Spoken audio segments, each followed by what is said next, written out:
कभी सोचा है कि कुछ लोग नौकरी चली जाए या कोई बीमारी आ जाए, इन मुश्किलों के बाद भी एकदम संभल जाते हैं, है ना? और वहीं कुछ लोग तुरंत कर्ज में डूब जाते हैं। आखिर ऐसा क्यों होता है? आज हम इसी बड़े फर्क के पीछे के राज को समझने वाले हैं। तो देखिए, हम आज क्या क्या समझेंगे। सबसे पहले वो बड़ा फर्क क्या है, फिर जब इमरजेंसी आती है तो होता क्या है, कितना पैसा चाहिए होगा, उस पैसे को रखना कहाँ है, एक बहुत जरूरी गलती है जिससे बचना है, और सबसे जरूरी आपका पहला कदम क्या होना चाहिए। चलिए शुरू करते हैं पहले हिस्से से, एक बड़ा फर्क। यहाँ हम बात करेंगे उस असली वजह की जिससे कुछ लोग फाइनेंशियल झटकों से बच जाते हैं। तो सवाल वही है, ऐसा क्यों है कि कुछ लोग नौकरी जाने या बीमारी जैसी परेशानियों को इतनी आसानी से झेल लेते हैं जबकि दूसरे कर्ज में डूब जाते हैं। देखिए, इसका जवाब उनकी कमाई में नहीं बल्कि उनकी तैयारी में छिपा है। असल फर्क बस यही है, जिनके पास इमरजेंसी फंड नहीं होता ना, वो फौरन तनाव और कर्ज में आ जाते हैं, और वहीं जिनके पास ये फंड होता है वो स्थिरता और दिमागी सुकून बनाए रखते हैं। तो आखिर ये इमरजेंसी फंड है क्या चीज?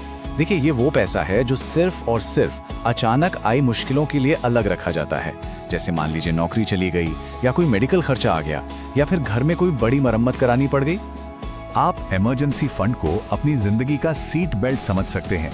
जब सब कुछ ठीक चल रहा होता है तब इसकी कोई जरूरत महसूस नहीं होती, लेकिन जैसे ही कोई मुश्किल आती है, यही आपको टूटने से बचाता है।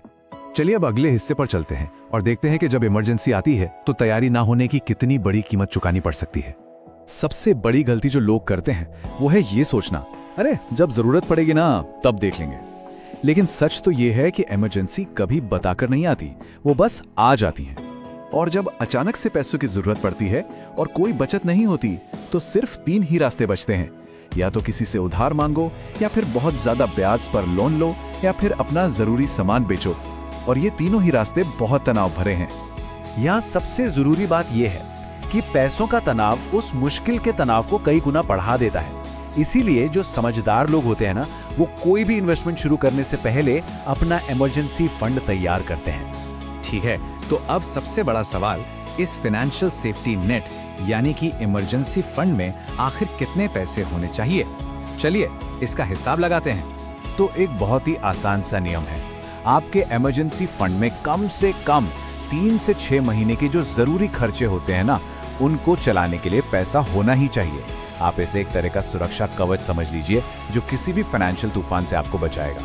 और हाँ, एक बहुत जरूरी बात, ये आपकी सैलरी पर नहीं बल्कि आपके हर महीने के खर्च पर आधारित है। अक्सर लोग यहीं पर गलती कर जाते हैं। चलिए एक उदाहरण लेते हैं।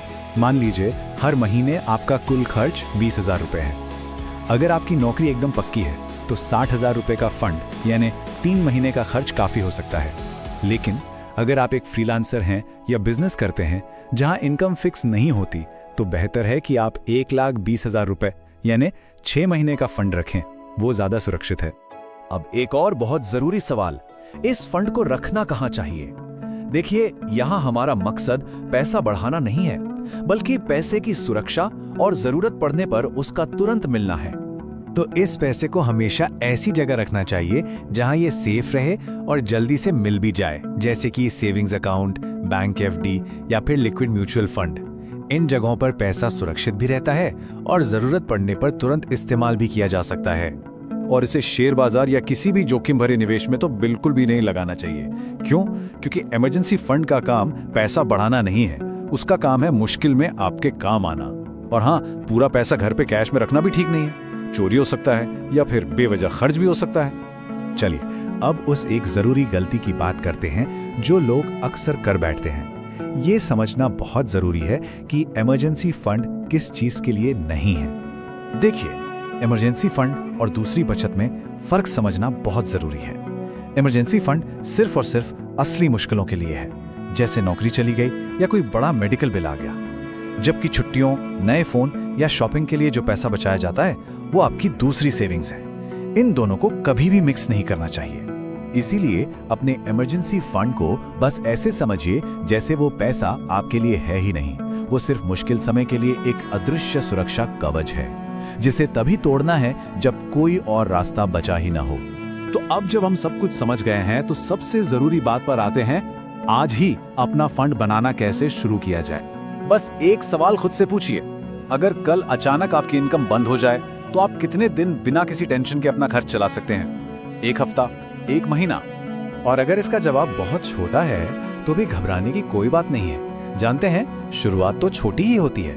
हर महीने सिर्फ 500 या 1000 रुपए से भी तो शुरू कर सकते हैं। अपने बचत ट्रांसफर्स को ऑटोमेट कर दें और बस लगातार करते रहें। आप देखेंगे धीरे धीरे ये फंड अपने आप बड़ा हो जाएगा। जरूरी ये है कि बस शुरुआत हो जाए।